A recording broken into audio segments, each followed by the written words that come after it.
When someone says you could potentially make infinite money, you're probably imagining yourself sitting in front of a printing machine and printing money until the end of time, right? But no, that is not what I meant. I meant the possibility of making infinite amount of real money without having to push the inflation up. You don't think it's possible? Let's see. Let's say someone had Microsoft stock at the beginning of 2020. When the COVID-19 pandemic led to a market crash in February and March, they may have lost more than 35% of their money. That's because Microsoft stock fell from a high of almost $190 to a low of $120.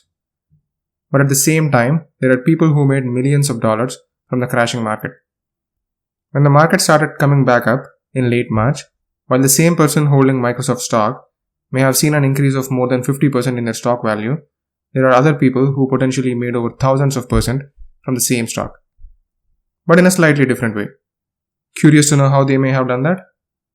Now, there are a few ways to gain such quick, huge margins on the stock market, but in this video, we'll be looking at one of those ways, which is trading stock options.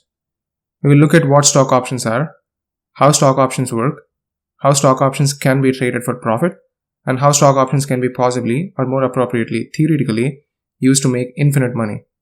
So make sure you stick till the end so you do not miss anything. If you ask the internet what stock options are, 90% of the time, you'll end up confused. That's because the information out there is too technical for everyone to understand.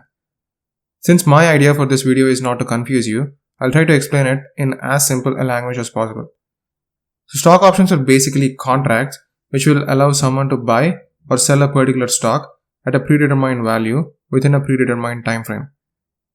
When someone is buying or selling stock options, they're fundamentally buying or selling the right to buy or sell a particular stock at a predetermined value and within a predetermined time. So you're not buying any actual stocks when you are buying options, but you're only paying a premium or a price to obtain the right to buy or sell a stock. If this is not clear for you, think about it this way. Let's say, for example, you're looking to buy an apartment, and one day you go to your friend's place for a party and realize that his place has everything you're looking for. And what more? It's also close to your work, so you don't have to drive too far.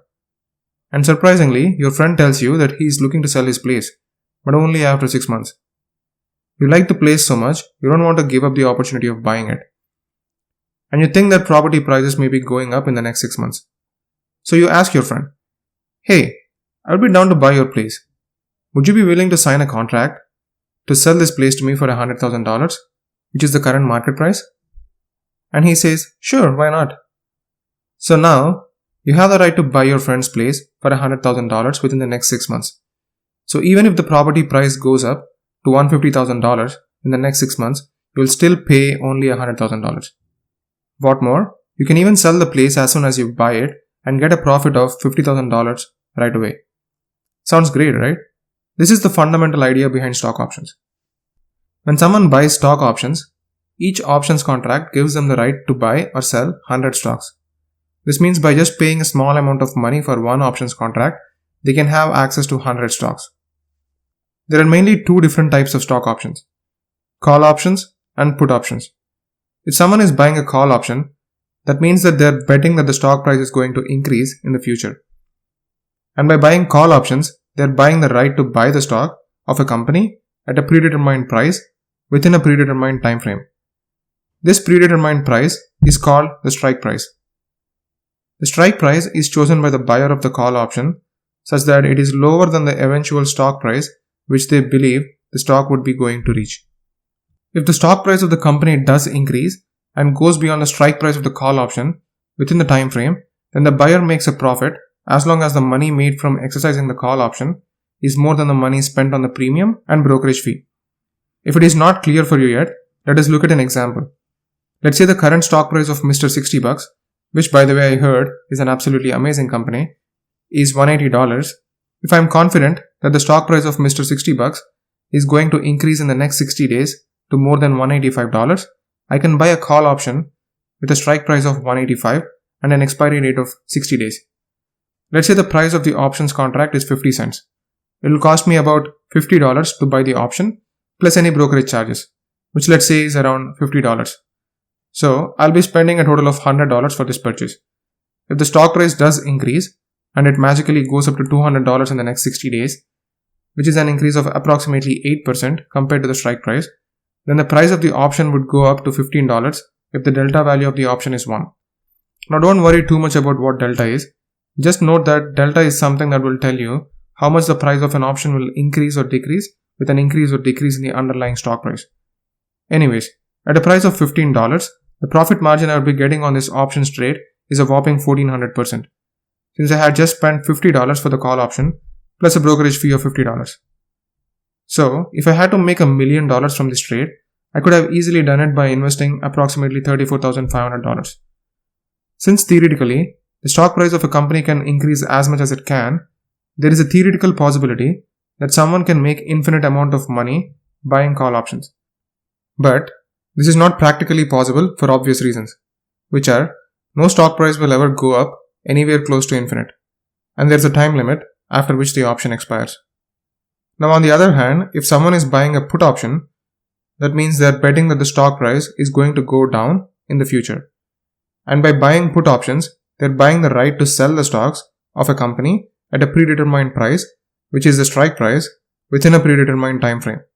The buyer chooses the strike price of the put option to be higher than what they think the stock price will eventually go down to.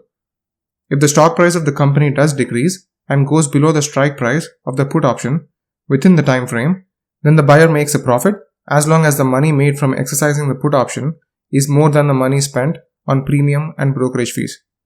Unlike buying a call option, buying a put option will not provide the buyer with the possibility of making infinite amount of money because the stock price of any company can only go down to as low as $0. Although there is a lot of potential in stock options to make good profits, there is also risk involved, as with any other investments out there. And no one should be playing around with stock options without actually understanding how they work and understanding the potential risk involved. Any options trade will involve a bear and a bull. In simple terms, a person who is betting that the stock price will go down and a person who is betting that the stock price will go up. In a call options trade, the buyer is bullish of the stock price and expects it to go up in the future, while the seller is bearish and is expecting that the stock price will go down. On the other hand, in a put options trade, the buyer is bearish of the stock price and expects it to go down in the future, while the seller is bullish and is expecting that the stock price will go up. So as you can see, rather than just trying to buy call options or put options, one can also choose to sell or write the call options and put options. But I do not want to provide too much information and confuse you, so I'll save that for another video. If you would like to understand how selling or writing options works, just make sure to subscribe and press the bell icon so you'll get notified the next time I post a video. So that's it for this video, guys. I hope you learned something about stock options and also understood that infinite money is not practically possible, unfortunately. Do let me know in the comment section if you have any questions. And for those of you who are still here watching this, thanks a lot for sticking till the end.